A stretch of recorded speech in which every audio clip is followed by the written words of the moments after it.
Now, there are certain underlying assumptions of Say's law which we are going to discuss. Now, which are these underlying assumptions? There are 10 assumptions, and we are going to discuss one by one. The first assumption is optimum allocation of resources. There is an optimum allocation of resources as they are allocated to different channels of production in terms of proportionality and equality of marginal products. Second assumption is perfect equilibrium. The commodity prices and the factor prices are determined in perfect equilibrium of their demand and supply. In the sense is what happens is the price of the commodity and the factor price of the production are more or less the same.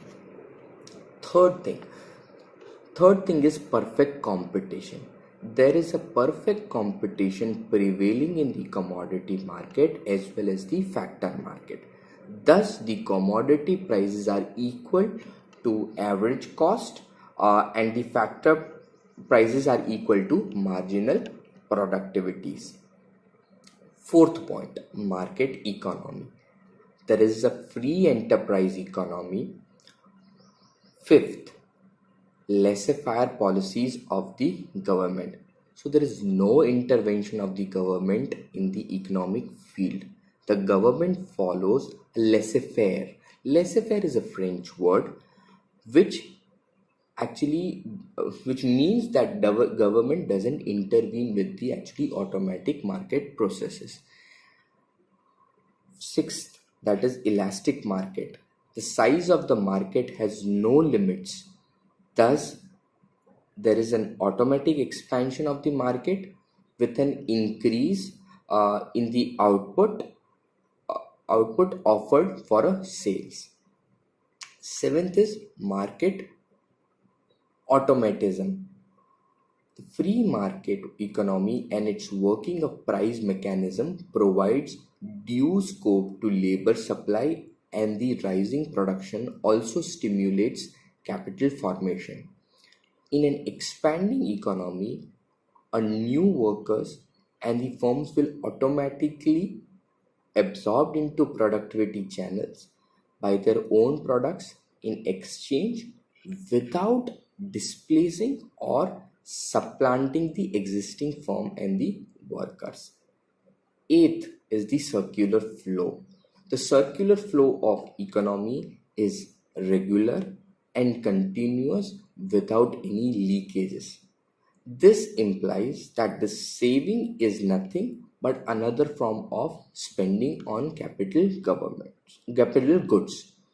Savings are thus automatically invested. There is an absence of hoarding, so there is no actually hoarding by any of the firm doesn't hoard any kind of actually production which it has produced. It would be circulated. Hence, there is no break in the flow of income and the expenditure. The income is automatically spent through consumption, expenditure, and investment expenditures. Now, the ninth point is saving investment equality. Since all savings are automatically invested, saving always is equal to the investment.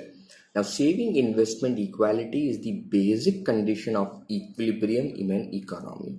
It is maintained by the interest flexibility. 10th point is long term. The economic equilibrium process is perceived from the long term point of view. Now, as we have already discussed the underlying basic assumptions of Say's law, let's discuss the implications of Say's law in detail.